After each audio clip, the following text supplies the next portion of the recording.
It was a predictable and amusing response to my "Is Floyd Mayweather on steroids" video. The fanboys got emotional and upset, as they do. Here's what I have to say before I get on to addressing some of the points that you guys brought up in the comment section to that video. My motto on this channel has always been, no fighter is below praise and no fighter is above criticism. What does that mean? That means that there is no fighter in boxing, currently or in the past, that I am afraid to criticize or analyze or critique, whatever you want to call it. No fighter is off limits. So if you're a fanboy of a certain fighter and you come to my channel, sooner or later, I am going to criticize the fighter that you're a fanboy of, and I'm going to upset you. That's going to happen. So there are going to be certain people who saw that Mayweather video and they heard me exploring the possibility that Mayweather might not be clean. And they're going to assume, oh, well, he's obviously a Mayweather hater, so that means he likes Pacquiao, so we're safe on this channel because he's never going to criticize Pacquiao. Wrong. This is the idiotic fanboy way of thinking. I criticize every fighter. You think Pacquiao's safe? Go do a search on my channel for Pacquiao videos about drugs. I've made videos about Pacquiao possibly being on stuff. I've made videos about Klitschko possibly being on stuff, and all kinds of different fighters. Nobody, no fighter is off limits for me in terms of critiquing or whatever. That's how I am on this channel. That's what this channel is about. Yeah, that's what you guys need to understand. That's what this channel is about. It's about having no limits in terms of which fighters I'm willing to critique and also praise. Just because I'm saying something which you think is potentially critical of Mayweather or suggestive right now, it don't mean I won't praise him in the next video. It don't mean that I haven't praised him previously, because I have. And it's the same for all fighters. No fighter is below praise and no fighter is above criticism. This is what you have to get into your heads. Yeah? And when I'm talking about fanboys, because a lot of you guys who were attacking me on the first video, you're fanboys. You're not real boxing fans, you're fanboys. Yeah? You're individuals who, when it comes to a certain fighter, in this case Floyd, you're incapable of being objective. You're incapable of being impartial. Totally incapable. You've got an emotional connection to this man, a man that doesn't know you. You've never met him. He don't pay your bills, but yet you're willing to go to war for this man. A man who doesn't even know you exist and don't even care. This is what I don't understand about fanboys. This is why you don't see me fanboying fighters. Because I might praise a fighter for doing well one video and the next video I'm criticizing him. And the fanboys of his are attacking me. I thought you was team whoever. Now you're switching. No. I was never team that guy in the first place. I'm team boxing. That's what I am. And always with the Mayweather fanboys, they act as though Floyd Mayweather is the new Black Messiah or something. Like he's the reincarnation of Jesus Christ. And you're not, you know, in order to be classed as a proud black man, these Flomos, these Floyd fanboys act as though liking Floyd Mayweather, no, loving Floyd Mayweather is required. If you don't love Floyd Mayweather, you can never be classed as a proud black man. This is the retarded thinking that these people have. Yo, people, I don't understand it. You know, it's ridiculous, but that's how these people stay, you know. So, you know, Floyd Mayweather, according to them, I mean, he must be able to walk on water, turn water into wine, feed the 5,000 with a loaf of bread and fish. This is the way these people look at Mayweather. They don't look at him as a human being who has flaws and whatnot like everybody else. They don't look at him like that. They look at him as somebody that is totally off limits in terms of criticizing him. You're not allowed to. And if you do, you're not proud to be black. Just that one black guy. You have to love him. You could love all the other black people in the world, but if you don't like Floyd Mayweather, you're a sellout. This is the demented logic of these people. Anyway, as far as some of the points that were raised about what I said in my video, first of all, you have to understand what I actually said in my video, because a lot of people were trying to put words in my mouth. First of all, I never said it was impossible for somebody to be in better shape at 40 than they were at 30, to be more muscular and ripped at 40 than they are at 30. I never said it was impossible. I just said it's unusual, which is a fact. This just seems to be something that's totally missed on you guys who watched that first video. It's a fact. Let's take 100 boxers. Let's do this. If somebody can disprove what I'm saying here, do it. And I'll make an apology video if you can do it. Take 100 fighters. Yeah? 100 fighters. Some of the top fighters, because we're talking about people that have been staying in shape. All right? Take 100 top fighters who were in shape in their prime. Let's say when they were 30. I mean, they might not be in their prime with a 30, but let's just use that as an example. Take 100 top fighters, past and present, at the age of 30. Then let's have a look at them at the age of 40. I'm telling you for a fact, the vast majority of them were in better shape aesthetically when they were 30 than they were when they were 40. Facts. Now, there might be some of them that are actually the same. They look in the same kind of physical shape at 40 as they did at 30. There might be some, but the majority won't look as, in as good a condition. That is just a fact. Yeah. So again, I'm not saying Floyd being in better shape at 40 than he was at 30 is necessarily a sign of performance enhancing drugs. No, I'm not saying that. I'm just saying it's unusual. Most fighters at 40 don't look as aesthetically good as they did at 30. That is just a simple fact. It just is.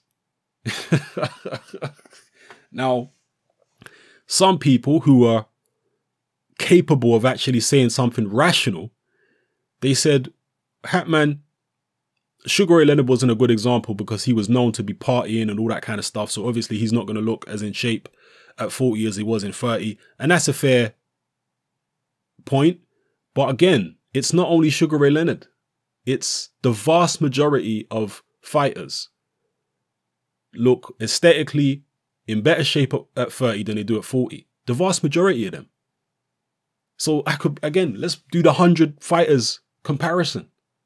Yeah. And you'll see that what I'm saying is a fact. I don't know how people have got into their head that, what, you think most fighters look better at 40 than they do at 30? Is that what you're trying to say? People, please. So I addressed that. Some people were saying that Floyd had a terrible diet when he was 30. Now, I have no knowledge of that. That could be true. I'm a little surprised to hear that he had a terrible diet at 30 because he was always such a consummate professional. That's the way I saw him. A guy that don't drink. A guy that trains harder than everybody else in the gym. Given that he was so meticulous about his preparation, I find it surprising that he had a poor diet back in the days when he was like 30 years old. Maybe he did. I mean, I've got no knowledge of it. This is the first time I'm hearing about it. So if he did, and now at age 40, he's cleaned up his diet and he's eating a lot healthier, that would explain a transformation in terms of his physique without necessarily having to use performance enhancing drugs. That would explain it. I'm not saying it wouldn't. I didn't say that in the first place. I did actually mention if he's changed his diet in the first video. So that's a possibility. Again, I'm not here accusing Mayweather of anything. That's why it's got question marks at the end of the video title. It's a question. So that's that addressed, right? It could possibly be his diet, but do we have proof that he's actually cleaned up his diet now? If so, show me the proof. I've got no problem coming to the conclusion, or at least leaning towards the conclusion that Floyd is actually clean. I've got no problem with that at all. And finally, some people were bringing up a few other fighters. AJ came up a few times. I got no idea why people are bringing up AJ. They can't use rationale and logic in their brains. I don't understand. How the hell is AJ an example of me contradicting myself? AJ's not 40 years old. He's 27. What are you talking about? They said I made a video. This is what people were accusing me of, making a video previously saying that AJ's not on performance enhancing drugs. No, I never made a video saying AJ's not on performance enhancing drugs. I made a video saying that I'm not extremely suspicious that AJ's on performance enhancing drugs. I'm not leaning towards that conclusion necessarily because I don't yet have enough reason to be suspicious that he's on PEDs because he's only 27. If AJ physically looks the same when he's 40 as he does now, then I'll have a little more reason to be suspicious. Especially for a big man. You know, big guy 6'6", their metabolism is not going to be like a small man who's like Mayweather, who's 5'8". Their metabolism is going to be a lot slower generally. So if AJ's got the same physique at 40 years old as he has now at 27 or 28, whatever he is, then that would be a comparison you could make in terms of what I'm saying about Mayweather. All right, so AJ is not even in the conversation right now. I don't know what kind of logic some of you guys are dealing with. Yeah, where'd you get AJ from? Anyway, and even when it comes to AJ, some people say he's put on a lot of muscle. He has put on muscle, but the time frame that he's put the muscle on or the weight on, it isn't unusual. It isn't an unusual time frame for somebody to put muscle on, even naturally, at that age. Some people are blessed like that genetically where they can put muscle on very easily, put lean muscle on very, very easily and do it clean. Again, I'm not saying AJ's clean. I'm not saying he's dirty. You understand what I'm saying? I'm saying that I don't yet have any reason to be overly suspicious of AJ. That's what I'm saying. Some people brought up Klitschko. Well, I'm not going to accuse Klitschko of anything, but what I will say is if Vladimir Klitschko is clean, I'll be very surprised. That's what I can tell you. And I've said this on numerous occasions throughout the history of making videos on this channel, that if Klitschko is clean, boy, I would be amazed. That's what I think of Vladimir Klitschko. I mean, not just the fact that at 41, his physique is barely any different than it was at 31, but also the fact that he never had random drug testing throughout his whole career, as far as I can find, other than in the Joshua fight. Prior to that, he had no random testing, and yet, as far as I'm aware anyway, but yet his opponents were required to have random drug testing. Like Kubrat Pulev, before he fought Klitschko, he complained that he had been randomly tested on numerous occasions throughout his camp, and yet Vladimir wasn't being randomly tested. He was only going to be tested after the fight. And anyone that knows anything about drugs and drug testing, you'll know that testing someone after the fight is, in most cases, completely pointless. The drugs will be way out of their system by the time they get tested after the fight, more often than not. Particularly when you're talking about high-level athletes that have got the money to pay for the right type of drugs and the right type of advice in terms of how to take the drugs and how to circumvent the testing. So, yeah, Klitschko, I mean, look, I can't prove nothing, but as I say, I'd be amazed if he was clean throughout his career. We certainly know his brother Vitaly got popped for steroids when he was an amateur. We know that for a fact. Some people, God knows why I talked about Shannon Briggs. Well, Shannon Briggs just got popped for PEDs, people. And I wasn't surprised. Were you surprised? The guy's in his mid-40s. Look at his body now compared to when he was young. He's not more ripped now than he was when he was young, no. But he's certainly a hell of a lot more muscular. And he's still ripped and, you know, very muscular compared to when he was younger. You weren't asking questions about that? I was. Yeah, I hope I made my point in this video, people. Again, understand that this channel is not about fanboyism. So if there's a fighter that you're precious about, be careful if you're watching this channel, because eventually I might not have criticized them yet, or you might not have heard me criticize him, but eventually I might criticize him. But I'm not going to criticize him in an unfair way.